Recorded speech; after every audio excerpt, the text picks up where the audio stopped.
So welcome to Sachin Pharmacy classes again.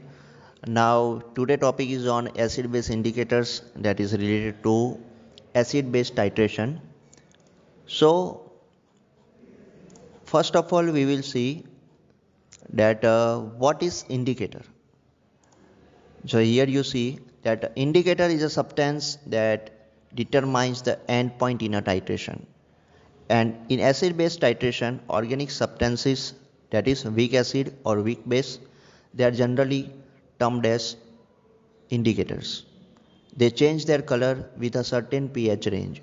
तो indicators जो होते हैं वो अपने color change कर सकते हैं according to the pH.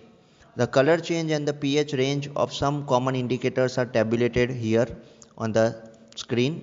You can see here that there is a box in which the indicators name are suggested and the pH range is shown with the color change. Like for example methyl orange, तो उसकी range है 3.2 to 4.5 and the color goes from pink to yellow. In the same way like phenolphthalein which is widely used, उसकी pH range है 8.3 to 10.5, that is colorless to pink. तो उसका colour change होता है, lastly जो and point आता है वो पिंक कलर आता है. So now types of theory proposed. तो यहाँ पे दो थियरीज बताई गई है इंडिकेटर्स के लिए. Number 1 Ostwald theory and number 2 quinonoid theory और रेजोनेंस थियरी. तो क्या है ये? तो Ostwald theory, according to this theory the colour change is due to the ionisation of acid base indicator. तो वन थियरी ओस्टवाल के हिसाब से ये कहा गया है कि जो कलर चेंज होता है वो आयोनाइजेशन की वजह से चेंज होता है. The unionised form has different colour than ionised form. The second point is that the ionization of indicator is largely affected in acid and bases at it neither a weak acid or weak base. Third, in case the indicator is weak acid, the ionization is very low in acid due to the common H plus ions which is fairly ionized in alkalis. तो Oswal theory के हिसाब से जो acids होते हैं उसके अंदर ज़्यादा H प्लस आयंस होते हैं, कॉमन H प्लस आयंस होते हैं, तो उसकी वजह से इंडिकेटर जो है वो वीक एसिड बिहेव करता है एंड आयोनाइजेशन होता है वो लो होता है. Similarly the indicator for weak base, उसी तरह वीक बेस के अंदर भी सेम होता है कि जहाँ पे आयोनाइजेशन एसिड के लिए ज़्यादा होता है और बेस के लिए कम होता है, क्योंकि वहाँ पर OH माइनस आयंस कॉमन होते हैं या ज़्यादा होते हैं. Now going further, the considering the Ostwald theory, phenolphthalein and methyl orange. phenolphthalein जो माना जाता है कि वो वीक एसिड है एंड मिथाइल ऑरेंज कि वो वीक बेस है. तो ओस्वाल्ड थियरी में ये रिप्रेजेंट किया गया है कि phenolphthalein, जिसको हम लोग फॉर्मूला के हिसाब से आप स्क्रीन पे देख रहे हो, HPH, and second is that it ionizes the solution to small extent as HPS colorless. और जब हाइड्रोजन आयन उसके अंदर आते हैं, मतलब में फिनोप्थेलिन के अंदर, तो वो pH H plus plus pH बनता है, मतलब में वो पिंक कलर बनता है. So according to the law of mass action that is shown here.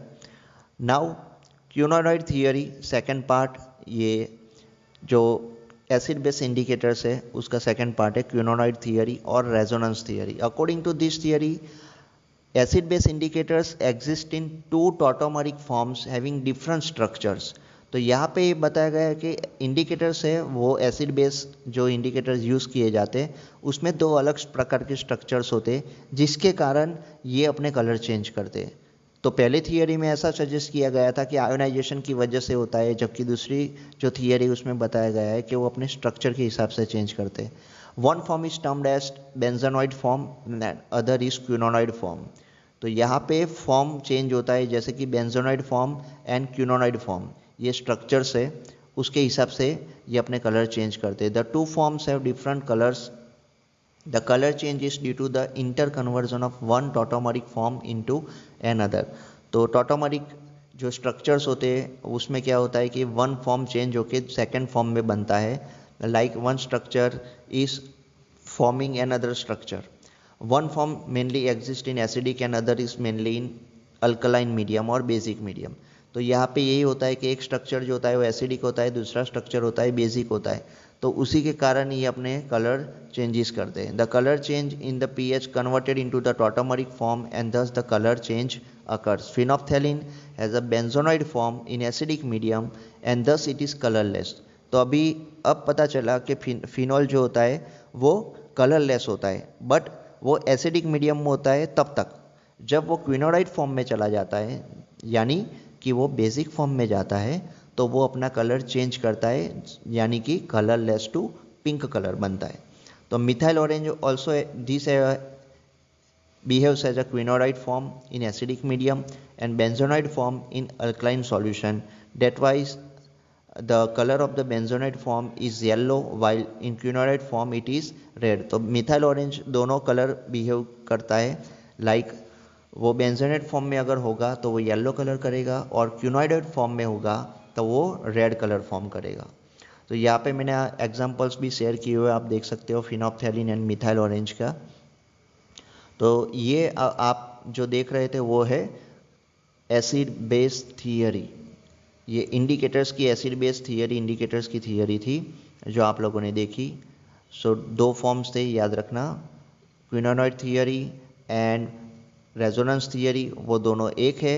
और दूसरा जो थियरी है वो है आपका Ostwald theory. So I hope you have like this seminar. Thank you.